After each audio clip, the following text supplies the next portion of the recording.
Yo guys, Jesse Lavelle, welcome back to my channel. Today let's talk about Canon's RF 35mm lens.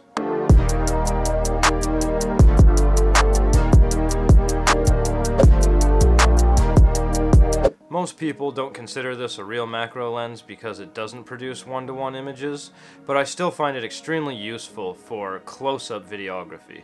Me being somebody who really loves macro, I use my 100mm macro lens usually, which does produce one-to-one, but when it comes to me wanting to make like a macro video, I find it to be a lot better to use the wider angle lens, as well as not really needing to get that. And I know that's not necessarily macro, but it's still close up and it still gives you really nice detail, and it still serves the main purpose of what you're trying to show people when you're trying to show macro photography.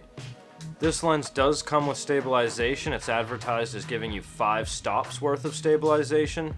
I don't really know any way to test that accurately, but what I can say is it does make a dramatic difference when you turn it on and off. There's a massive difference. It's honestly the best stabilization that I've ever seen out of any lens I've owned.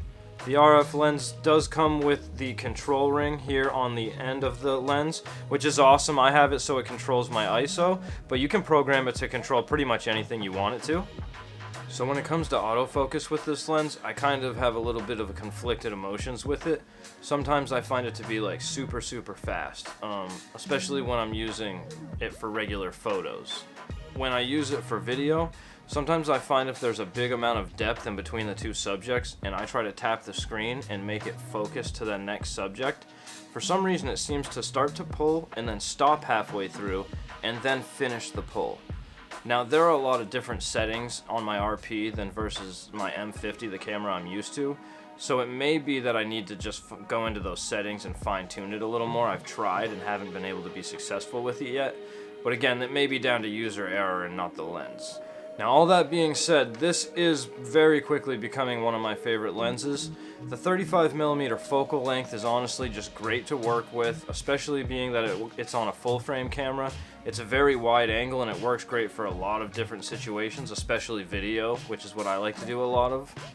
The other thing I want to say about this lens is for some reason it seems to just produce better colors than any of the other lenses that I've ever used.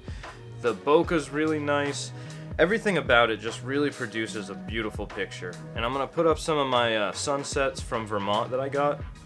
And again, just the purples and the colors that are produced out of this lens just natively are just so much different than the other lenses that I was used to.